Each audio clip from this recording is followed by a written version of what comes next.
Eh bien bonsoir à tous les amis, supporters, supportrices parisiens, amoureux du football, supporters de notre club, bienvenue à vous les amis. Voilà, petite vidéo que j'avais prévu de faire sur le bilan de cette saison qui a quand même été très bonne.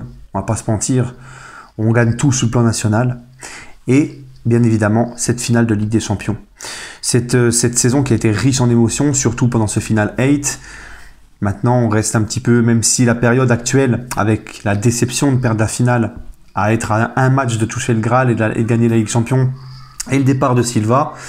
Mais dans son ensemble, la saison a été très bonne.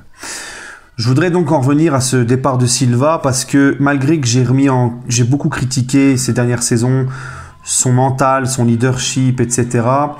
Mais ça me fait mal. Ça me fait mal de le voir au bout de 8 ans au club partir dans un autre club. Surtout un club européen qui va jouer la Ligue des Champions. Alors je n'en veux pas du tout. J'en veux pas du tout. Parce que j'aurais préféré qu'il parte en MLS ou en Amérique du Sud, au Brésil, finir sa carrière. Là, ça me fait vraiment mal de le voir à Chelsea, puis ça me fait vraiment bizarre. Parce que c'est quelqu'un qui, malgré les défauts que j'ai évoqués souvent avec lui, a beaucoup de qualité. Au niveau de... C'est quand même niveau anticipation, relance, placement, c'est un monstre. C'est vraiment un monstre. C'est quelqu'un qui a montré quand même qu'il avait beaucoup d'affection pour ce club. Il a galéré quand il est arrivé, il a été malheureux de quitter Milan. Ensuite, il a montré qu'il était vraiment trop bien à Paris. Il a même pris la nationalité française. Ça a été dur au début, mais ensuite il est tombé vraiment amoureux et tout. Tu vois, et c'est quelqu'un qui allait souvent voir les féminines, souvent voir les jeunes. Il allait même regarder le PSG handball. Tu vois, il s'investissait vraiment. Il était vraiment. Et là, tu vois, le fait que Leonardo n'a pas voulu le prolonger, ce qui est compréhensible. 35 ans, là, Chelsea va toucher 10 millions d'euros par an. Ça fait beaucoup pour quelqu'un de 35 ans. On sait que Silva, en plus, ces dernières saisons, était plus fragile physiquement, était plus souvent blessé. Donc, il était temps de tourner la page. Moi, je comprends totalement Leonardo. Mais malgré ça, Thiago Silva, contrairement à certains qui d'ailleurs, ce certain en question n'a toujours pas trouvé de club parce qu'il demande un peu trop de salaire et trop gourmand, celui qu'on nous disait qui était soi-disant pas comme les autres. Thiago Silva, contrairement à cette personne-là, vous avez deviné de qui je parle, Silva a préféré rester au Paris Saint-Germain malgré qu'il savait que Leonardo ne voulait pas lui prolonger son contrat. Il est resté, il a fini l'aventure. Et ça, pour moi, franchement, je le remercierai jamais assez. Et en plus, il a été très bon dans cette finale. Et c'est dommage que pour clôturer tout ça, pour le récompenser de tout ce qu'il a apporté pendant 8 ans au club, il a fait aussi partie de ceux qui ont quand même fait... Il est là depuis le début du projet. Il a quand même fait partie de ceux qui ont propulsé le PSG dans un nouvel ère, tu vois. Une nouvelle dimension. Donc voilà, il a été un des premiers à croire à ce projet et tout. Il n'est pas parti, il est resté pendant 8 ans. Voilà, donc on se rappelle que le Barça le voulait aussi à une époque. Donc ça aurait été bien qu'on gagne la Ligue des Champions pour lui, pour le récompenser de tout ça, mais malheureusement voilà. Mais bon, il a quand même, ça restera quand même notre capitaine le plus titré au Paris Saint-Germain et il restera jamais dans nos cœurs. Merci Thiago Silva. Voilà les amis, donc je voudrais parler de cette saison. Alors je viens de vous le dire, cette saison est très positive pour moi, beaucoup mieux que l'année dernière, on va pas se mentir. Alors, on gagne tout sur le plan national et vous connaissez mon avis sur le plan national. Le PSG, 5e championnat d'Europe, c'est pas la première ligue, c'est pas la Liga. Mais quand même, on gagne quand même tout en France. Malgré que on va dire, c'est presque devenu une normalité. Depuis que les Qataris sont là, que la Ligue 1 régresse et que la Ligue 1, le PSG n'a pas de concurrents vraiment forts qui viennent le concurrencer. Les concurrents du PSG sont trop instables. Monaco, c'est bien une saison, c'est moins bien pendant 2 saisons. Marseille, c'est seulement que maintenant qu'ils arrivent à être 2e et encore, ils étaient loin derrière Paris. On avait, je crois, 11 points d'avance. Lyon, ça a jamais titillé jusqu'au bout, jusqu'à la fin le Paris Saint-Germain, si ce n'est 2017 avec Monaco. Mais en général, le PSG, avec Laurent Blanc, on l'a fait 2 fois. Avec Emery, on l'a fait 1 fois. Avec Tuchel, on l'a fait 1 fois. 1 fois aussi. On l'a fait 4 fois le tout gagné sur le plan national depuis qu'il y a le Qatari. C'est une chose que personne n'avait fait avant en France. Donc, ça démontre que voilà, le PSG est une équipe qui est, comme l'avait dit Leonardo à l'époque, plus bâtie pour la Ligue des Champions. Et en France, on est tellement au-dessus que tu pourrais te dire c'est pas tellement un exploit incroyable. C'est pas comme si tu gagnais tout sur le plan national en Angleterre ou en Espagne, etc. Non, là, voilà. Mais bon, il faut le faire quand même. Tu peux pas cracher dessus. C'est ce qui te permet de grossir ton palmarès, gonfler ton palmarès. Tu construis l'histoire de ton club aussi par les titres nationaux. Et là, de ce que je vois de Lyon en Ligue des Champions, de ce que je vois de Monaco avec l'arrivée de Kovac, par exemple, peut-être un recrutement un peu plus intelligent avec un nouveau directeur sportif, ce qu'a fait Lyon en Ligue des Champions, aussi les Lillois qui à chaque fois vendent des bons joueurs, mais après te font venir encore d'autres bons joueurs et tout qui viennent compenser, un peu comme Pépé qui part, mais aussi Men qui arrive, tu vois, un recrutement super intelligent. Marseille qui pourrait peut-être, pourquoi pas, confirmer sa saison l'année prochaine, même si pour Marseille ça va être compliqué parce que avec le fair play financier aux fesses, je sais pas comment ils vont recruter, ils ont pas de banc, ils ont la Ligue des Champions à jouer, ça risque d'être difficile pour eux. Et encore une fois, on va pas les louper s'ils se cassent la gueule, hein, on n'oublie pas. Mais bon, là on n'est pas là pour chambrer, etc. Voilà, donc peut-être que la Ligue 1 va un petit peu monter. Moi je demande que ça, que le PSG ait un peu plus de concurrence et que le concurrent nous botte un peu plus les fesses, nous donne un peu plus de fil à retordre. Vous voyez? Voilà. Mais bon, ce qui compte, et comme je l'ai toujours dit, c'est qu'on juge le Paris Saint-Germain sur la Ligue des Champions. Moi, je vous ai dit, le vrai baromètre sur lequel on juge le PSG, c'est la Ligue des Champions. Quand tu as autant dépensé d'argent, quand tu as un budget, quand tu as un aussi gros budget, que tu as autant dépensé d'argent depuis 2011, que tu as une équipe qui est bâtie pour la Ligue des Champions, tu la juges. En fait, on juge un projet, un club par rapport à son investissement. Voilà, le PSG a une équipe bâtie pour la Ligue des Champions. L'objectif premier des Qataris, c'est depuis le début de la Ligue des Champions. On n'avait jamais dépassé les quarts de finale. On stagnait en huitième de finale pendant 3 ans, en sortant d'une façon très lamentable, parce qu'au match retour, les joueurs ne donnaient pas ce qu'il fallait pour passer, que ça soit à Barcelone, au retour au Parc ou au retour contre Manchester, et on se sabote nous-mêmes. Donc c'était un véritable échec. Là, le Paris Saint-Germain a non seulement regagné tout en France, ce qui n'était pas le cas l'année dernière, mais a tout regagné en France. Donc championnat national, c'est du 100%, c'est du perfect, comme on dit. Et là, tu fais finale de Ligue des Champions. Non seulement tu franchis pas, tu repasses en quart, tu vas en demi et tu vas en finale. Tu franchis les paliers. Alors on va encore me dire, ouais, mais c'était une Ligue des Champions au rabais, c'était... Non. Parce que, croyez-moi, sur un match sec sans supporters, c'est très compliqué. Déjà, pour des joueurs, arriver dans un stade vide, psychologiquement, c'est pas pareil. Il faut trouver la motivation, c'est pas la même. T'as pas tes supporters avec toi, c'est sur 90 minutes, donc t'as pas le choix, tu peux pas te louper, il faut être encore plus concentré, il faut pas croire que c'est plus facile. Hein. Et comme je vous l'ai dit, Leipzig, l'Atalanta, Leipzig a éliminé le finaliste de l'année dernière en 8e. Leipzig a éliminé un favori aussi, l'Atlético de Madrid, comment il s'appelle, l'Atalanta était la deuxième plus grande attaque d'Europe en affrontant le PSG.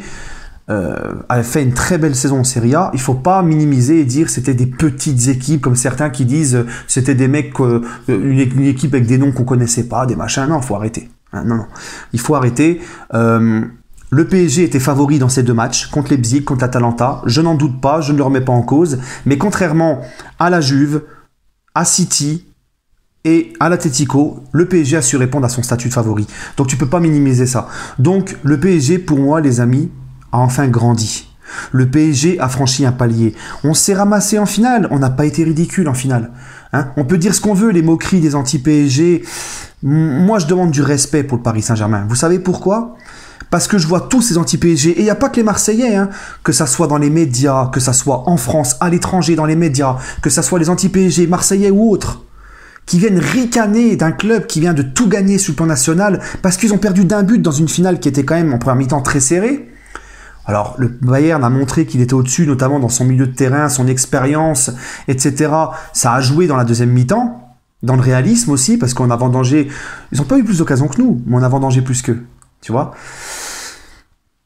Mais en fait, j'ai l'impression que les gens, il faudrait que le PSG gagne la Ligue des Champions, sinon, ils se moquent de toi. Comment tu peux te moquer d'un club qui a quand même fait finale de Ligue des Champions, qui n'a pas démérité dans cette finale, et qui gagne tout sur le plan national? D'accord? Les gens, ils se moquent, t'as l'impression qu'on est ressorti encore en 8e, t'as l'impression que c'était une honte européenne. On a perdu 1-0 contre un très bon Bayern, un Bayern qui était favori, un Bayern qui est en pleine bourre, 11 victoires en 11 matchs de Ligue des Champions. Ils ont tapé le Barça 8-2, ils ont tapé Tottenham 7-1 ou 7-2, je sais plus, au match de poule. Ils ont allumé tout le monde. Toi, tu arrives contre le Bayern, c'était quand même assez serré. Donc moi, je suis très fier de mon équipe et n'en déplaise aux jaloux. Hein. Encore une fois, moi là, je suis très fier d'être supporter parisien. Je préfère être supporter parisien sorti d'une saison comme ça que la saison de beaucoup de clubs qui se sont ramassés, comme encore City, comme... voilà, d'accord? Moi, je suis fier et je pense que le PSG a grandi de ça. A grandi dans le sens où on a enfin franchi un palier, on a enfin cassé cette barrière psychologique en 8e où les joueurs avaient peur. Hein, cette barrière psychologique qu'on a pété face à Dortmund au retour. Un groupe est né cette saison. J'ai vu une équipe soudée comme jamais. J'ai vu une équipe soudée comme jamais. J'ai vu un état d'esprit irréprochable, notamment dans le Final 8. Et croyez-moi, ça les amis, je vous l'ai toujours dit, même avant la finale contre le Bayern, je vous l'ai dit direct, ça nous servira dans le présent et dans le futur. Pour moi, cette saison, une équipe et un groupe est né. Et cette finale, il y a des finales comme ça. Alors, j'aime pas dire finale défaite encourageante, ça c'est pour les losers, j'aime pas trop, tu vois. C'est plus pour les rugbyman, on va dire, ils aiment bien dire ça. Mais c'est une défaite qui va t'apprendre. Parce que ce genre de défaite où tu passes à 2 doigts, ou que tu tiens la dragée haute à ton adversaire, tu es à 2 doigts, la frustration, tu vois, il y a un esprit de vengeance qui va s'installer dans ce groupe. Et c'est ça qui va lui donner la fin pour aller, pourquoi pas, un jour, soulever ce trophée. D'accord? On se souvient de Marseille, 91, la frustration des Marseillais à l'époque et tout. C'était dramatique pour eux. Hein, ils ont gagné 2 ans après la Ligue des Champions. Liverpool, l'année d'après, contre le Real, ils gagnent la Ligue des Champions. Le Bayern, en se prenant la remontada en fin de match contre Manchester en 99. Hein, et ben 2 ans plus tard, en 2001, ils gagnent la Ligue des Champions. Il y a des exemples. Il y en a beaucoup comme ça. D'accord? Donc pour moi, le PSG a grandi et doit rester sur ces bases-là et se baser sur ce qu'ils ont fait là. D'accord? Ils doivent se servir de ça comme une base solide en fait. Il faut garder cet état d'esprit, cette envie, et c'est comme ça qu'un jour on espérera soulever ce trophée. Donc moi je vous le dis, cette saison elle est positive dans le sens où un groupe est né, un état d'esprit nouveau est né, et ça fait plaisir. Ensuite, il y a un homme, c'est Leonardo. C'est Leonardo, il n'est pas anodin tout ça. Parce que le mec, il est arrivé, il a restructuré le club. On n'a eu quasiment aucun souci extra-sportif, aucune histoire comparée à la saison dernière. Les déclarations d'Mbappé, les anniversaires de Neymar, les allers-retours de Neymar sans l'accord de Tuchel, Neymar qui se barre avant les autres, Neymar qui revient en retard. Là, il n'y a pas eu tout ça cette année. Bon, il y a eu l'anniversaire de Neymar, mais ça s'est fait dans la discrétion. Il n'y a rien qui est sorti sur les réseaux sociaux.